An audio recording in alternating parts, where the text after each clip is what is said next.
朋友们好，这里是江峰世界。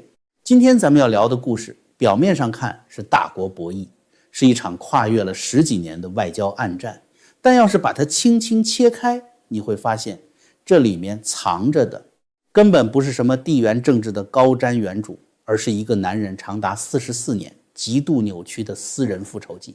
而且最讽刺的是，这场赌上了整个国家国运和外交资源的私人复仇，非但没有让他成为最后的赢家，反而让他迎来了大英帝国结结实实的连环巴掌，落得个满地找牙的下场。大家都知道，中共在全世界搞战狼外交，对美国是又打又拉，对欧洲是分化瓦解。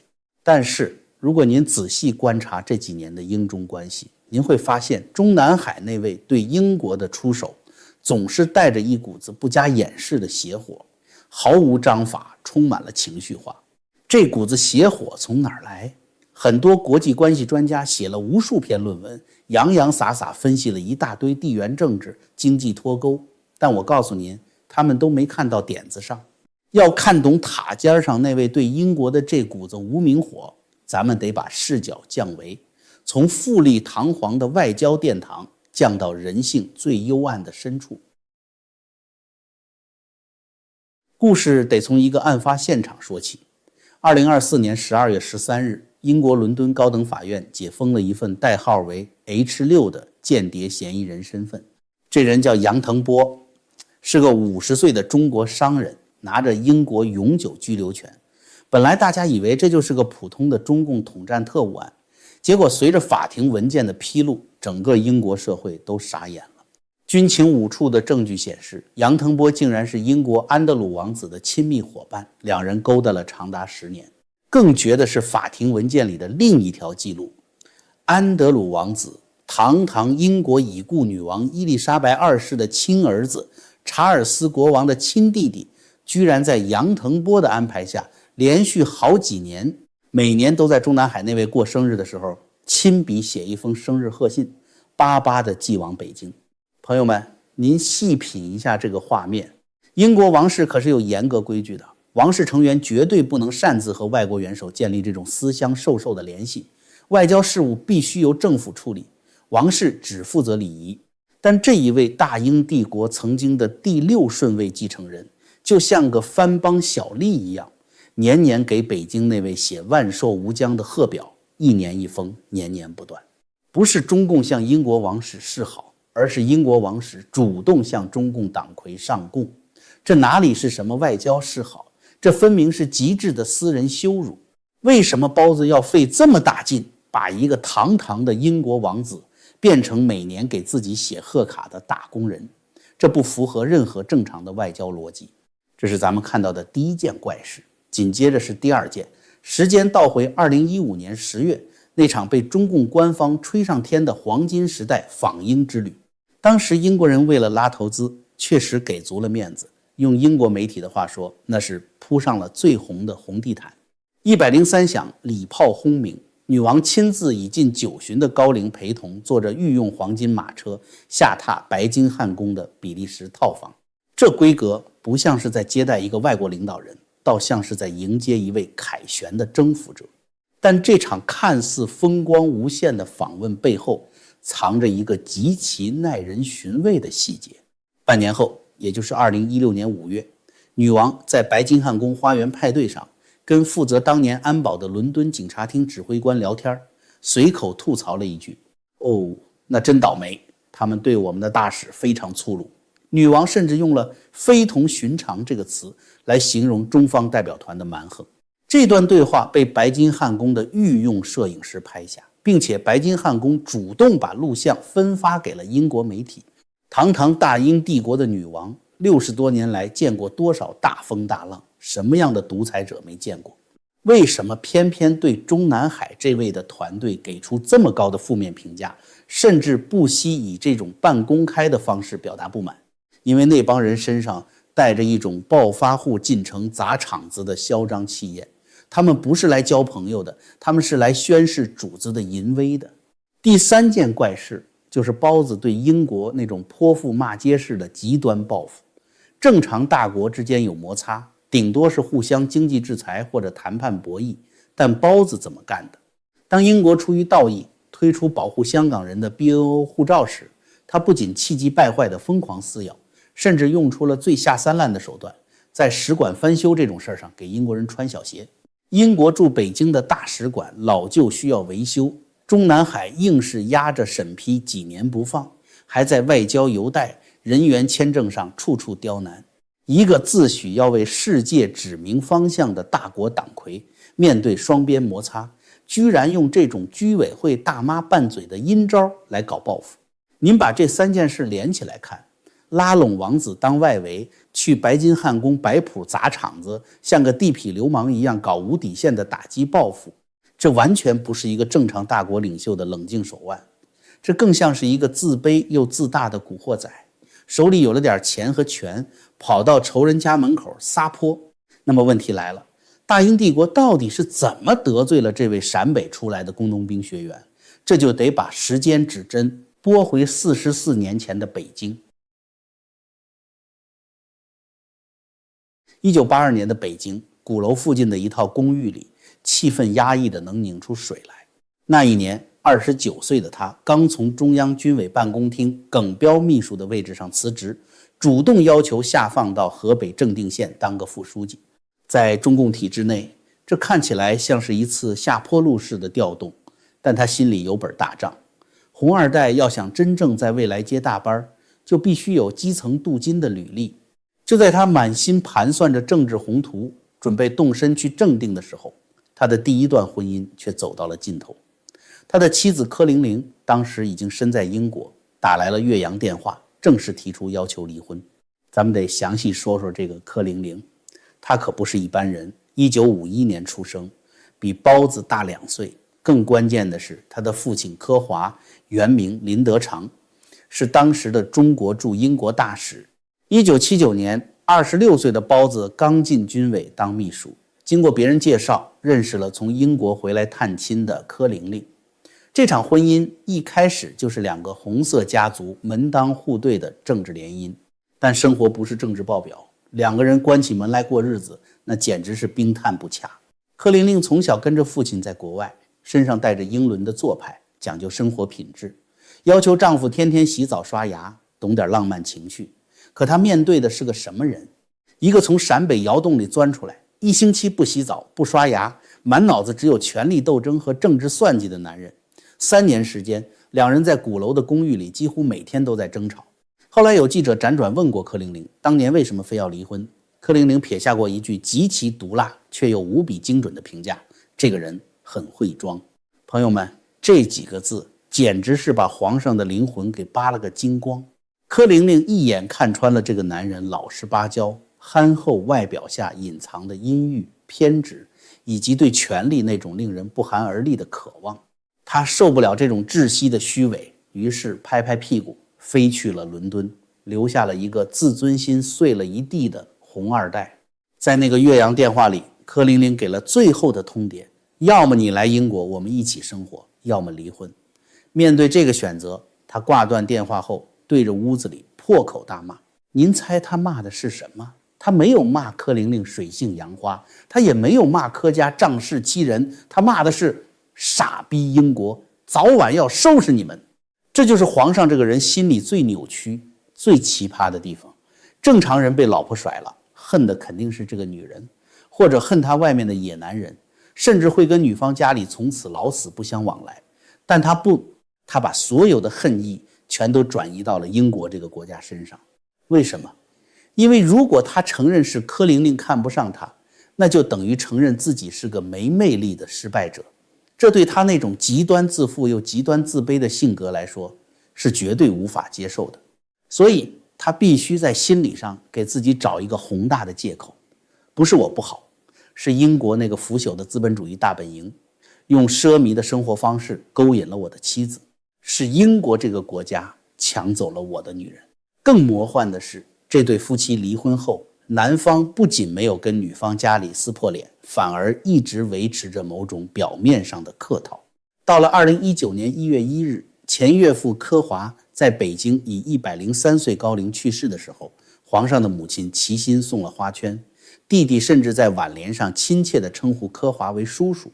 你看他对柯家人客客气气，却在心底里把大英帝国恨得牙痒痒。这种心理机制就像是一个控制狂，他不敢面对自己无法掌控妻子的无能，于是发誓要毁掉那个给了妻子自由的地方。1982年那句早晚收拾你们的毒誓，就这样在他阴暗的心里生根发芽，整整蛰伏了几十年的时间。因为他就像前期说的那样，很会装，他装了一辈子，终于站到了权力的最顶峰。等他再也不用装的时候，大英帝国的噩梦似乎就真的降临了。各位朋友，在揭开这场跨越40年的报复大戏之前，江峰想先跟大家聊聊身体。看清时局需要智慧，但守护健康需要行动。这段时间我一直推荐普瑞堂黑参，它是经过9蒸9晒的传统工艺，能极大的提升人体的免疫力和体力，特别适合像我们这样经常思考、需要保持清醒头脑的朋友。为了感谢大家一直以来对江峰的支持，现在点击影片下方描述栏的连结，进入普瑞堂官网，在结算时输入我的专属优惠码 GF， 即可享受全球免运费包邮。而且现在还有特别福利，只要购买满500美元，就送一根珍贵的黑参，多买多送，上不封顶。好，咱们转回正题，看看这股夺妻之恨是如何演变成大国之间的3重报复的。首先，包子亲手撕毁前岳父的政治遗产，这就不得不提那位前岳父柯华了。柯华在1978年到1983年期间担任中国驻英大使，这正好是中英两国开始就香港前途问题进行历史性谈判的关键时期。柴契尔夫人1982年9月访华，与邓小平那场著名的会面背后无数的斡旋沟通，包括后来1984年中英联合声明的最终敲定，柯华都是极为重要的操盘手和铺路人之一。也就是说，香港的一国两制和平过渡在很大程度上就是前岳父柯华这一辈子最引以为傲的政治遗产。历史的时间线有时候巧合的让人脊背发凉。2019年1月1日，柯华在北京闭上了眼睛。皇上家属送完花圈，进完礼数之后，仅仅过了1个月，香港街头的气氛就开始不对劲了。6个月后，逃犯条例修订案直接点燃了100万港人的怒火，反送中运动全面爆发。到了2020年，中南海直接掀翻桌子，强推香港国安法，把前岳父一辈子心血谈出来的中英联合声明贬为历史文件，一国两制彻底灰飞烟灭。您说这是巧合吗？在江峰看来，这绝不是巧合。前岳父一死，皇上就原形毕露。你爸当年费尽心机保住的东西，我现在一句话就能让它灰飞烟灭。这就是集权者的变态心理，顺我者昌，逆我者亡。连前岳父的历史功绩也不例外。看到香港惨状，英国人坐不住了。出于历史责任感，英国政府推出了 BNO 英国国民海外护照计划，委降近300万香港人，打开了移民英国的大门。这在国际社会看来是人道主义救援，但在中南海那位眼里，这简直是奇耻大辱。为什么？因为在皇上的独裁逻辑里，天下之大莫非王土，率土之滨莫非王臣。1982年，英国带走了他名义上的妻子，2020年，英国又想带走他名义上的臣民。这不仅仅是外交冲突，这是英国第2次从他手里抢人，这直接触碰了他那根最敏感最脆弱的逆鳞。所以您看他的反应完全没有大国领袖的沉稳，直接气急败坏地宣布中国不再承认 BNO 护照的合法性，然后就是一连串疯狂的报复，制裁多名英国国会议员，叫停司法合作，拒绝中英外交部高层会面。这种情绪化到极点的打击报复根本不是为了国家利益进行的冷静计算，这就是那个当年被甩的凤凰男，手里终于有了无上的权力之后，在疯狂的宣泄私愤。其次是逼大英王子年年上供的连环局。如果说毁灭香港是为了报夺妻之恨，那拉安德鲁下水就是一场精心设计的身份凌迟。要看懂这层羞辱，咱们得看看现在这位的惨状。安德鲁现在已经不是什么王子了，它现在的正式名字叫安德鲁蒙巴顿温莎。就在去年10月，查尔斯国王顶着巨大的民意压力，终于下了狠手，剥夺了弟弟所有的王室头衔和荣誉。更绝的是，2月2日，安德鲁已经在半夜摸黑正式搬出了他住了20年的皇家大白屋。曾经的31个卧室的豪华别墅没了，他被赶到了桑德林厄姆庄园一个需要自己付装修费的5居室小房子里。更惨的还在后头。2月18日，安德鲁被英国警方正式逮捕了，罪名是涉嫌公职人员行为失当。为什么被捕？因为最新的调查显示，他竟然把2010年担任贸易大使期间的机密政府报告私下发给了那个臭名昭著的爱泼斯坦。这就是中南海那位最高明也最恶毒的地方。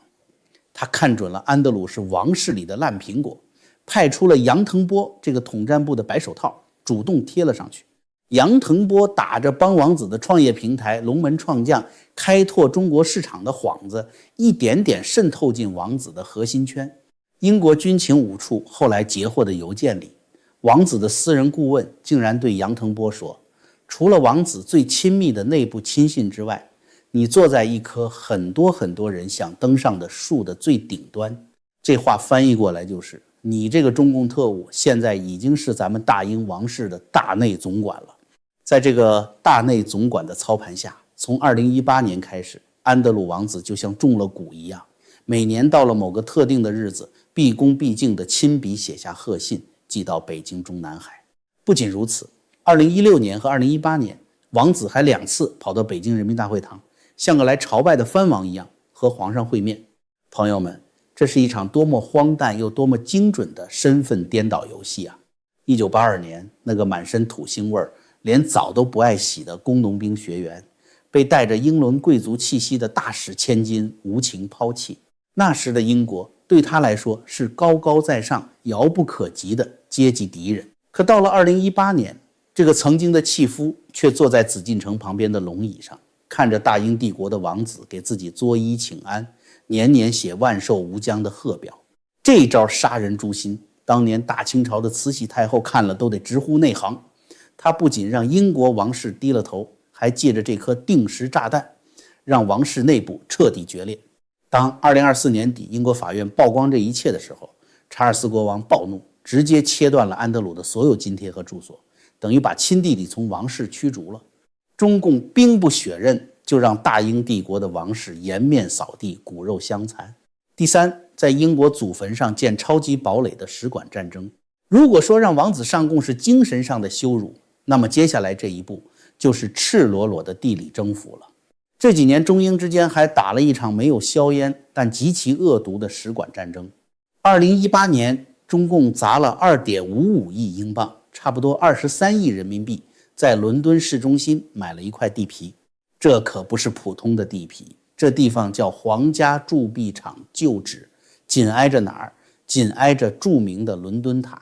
稍微懂点英国历史的朋友，这时候应该背后发凉了。伦敦塔是什么地方？那是英国历朝历代关押叛国者、处决政敌的最高刑场。从安妮·柏林王后到托马斯·莫尔爵士，多少王公贵族的脑袋在那里搬了家。而皇家铸币厂呢？那是大英帝国铸造钱币的地方，是英镑这个曾经称霸全球的货币的心脏。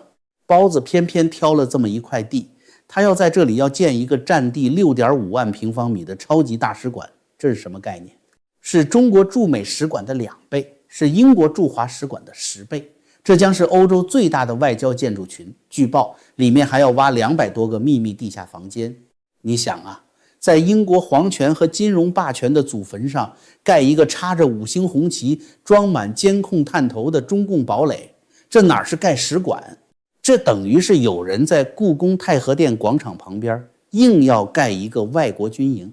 这就是皇上对大英帝国最赤裸裸的地理宣示和心理强暴。英国人一开始当然不敢，当地哈姆雷特塔市议会以安全和居民隐私为由直接给否决了。皇上一听怒了，立刻开始了报复。你卡我的使馆，我就给你的驻华使馆穿小鞋。英国驻北京的使馆老旧需要翻修，中共这边就是拖着不批。不仅不批，还在签证、外交邮带上处处刁难。中共外交部发言人甚至公开嘲讽，说英方忘了外交对等原则，那意思很明白，我就在报复你，而且我要让你知道我在报复你。这场使馆战争拉锯了整整7年，中共的耐心极好，就是要逼着英国人低头。包子满心以为凭着这3板斧砸钱买地，渗透王室，毁灭香港，他已经成功的把大英帝国踩在了脚下。可是朋友们，故事如果到这里就结束了，那包子不就成了人生赢家了吗？不，这位很会装的凤凰男万万没想到，他自以为是的私人复仇彻底唤醒了英国这头沉睡的狮子。包子总以为别人跟他一样，满脑子都是权力倾轧和小肚鸡肠。他觉得在2015年那个所谓的黄金时代，他砸下400亿英镑的大单，英国人就会像哈巴狗一样永远舔着他的脚趾头。但他忘了，英国是一个拥有几百年大国博弈经验，拥有成熟民主体制和深厚情报底蕴的老牌帝国。事实上，包子心心念念的那个黄金时代短命的可怜。2015年刚吹完牛，到了2016年英国公投脱欧，特蕾莎梅接任首相。这位铁娘子上台后的第一件事是什么？就是立刻叫停了中广核参与的新克利角 C 核电项目进行国家安全审查。虽然当时为了过渡期又暂时放行了，但这已经敲响了警钟，英国人开始防着他了。从那以后，包子迎来的是英国人拳拳到肉、毫不留情的连环反击。他在英国的布局不仅没有让他赢，反而落得个满地找牙。第一记重拳封杀华为，斩断科技渗透的触手。包子原本计划把华为 5G 设备全面铺进英国的基础设施，想把大英帝国的通讯命脉捏在手里。英国一开始确实犹豫过，但随着中共本性的暴露，英国政府终于清醒了。2020年，英国正式宣布全面封杀华为，并下令在2027年前必须将现有的华为 5G 设备从英国电信网络中彻底拆除，剥离得干干净净。这不是普通的商业竞争，这是英国在国家安全层面对中共投下的极不信任票。包子砸了无数资源的科技大局在英国彻底破产。第二记重拳强硬清退，把中共赶出核电命脉。咱们刚才说了，包子最喜欢拿经济大单来拿捏别人，他以为投资了英国的核电站就能卡住英国人的脖子，结果呢，英国人反手教他做人。2022年底，英国政府直接出资将近7亿英镑，强制买断了中广核在塞兹维尔 C 核电项目的股份，等于是花钱把中共给踢了出去。随后，英国又逐步切断了中广核在新克利角 C 项目的后续参与。第三记重拳，军情五处的雷霆出击，扒光统战底裤。包子以为派几个杨腾波、李珍居这样的统战特务就能在英国政界翻云覆雨，结果英国著名的情报机构军情五处 MI5 直接掀翻了他的底牌。2022年初， MI5 局长破天荒地向全英国议会发布了极为罕见的国家安全干预警报，直接点名华人律师李珍居是中共统战部的间谍，曝光了他收买英国议员的丑闻。到了2024年， MI5 更是连端好几个中共间谍窝点，比如抓捕了在英国议会里担任研究员的共谍，甚至还破获了香港经贸办在英国搞的特务案。英国情报部门现在是3天2头抓共谍报丑闻。更绝的是什么您知道吗？为了防止英国官员在访华时被中共的美人计和电子监听给套路了， MI5 专门给即将访华的英国官员进行极其严格的反间谍培训，教他们不要带自己的手机和电脑去中国，给他们配发一次性的翻盖手机，警告他们不要接受中国方面的任何礼物，不要被酒店房间里的特殊服务勾引。这等于是把中共那套下三滥的手段赤裸裸地摆在大英帝国官员的讲桌上当反面教材。所以你看这几年的英中关系，自从那短暂的黄金时代之后，就直接跌入了冰点谷底。包子想通过渗透、撒币、砸场子来满足的私人复仇，结果呢，他惹毛了一个老牌帝国。英国的强力反击不仅让中共在英国的多年布局损失惨重，更让包子在国际外交舞台上成了一个被严密防范的跳梁小丑。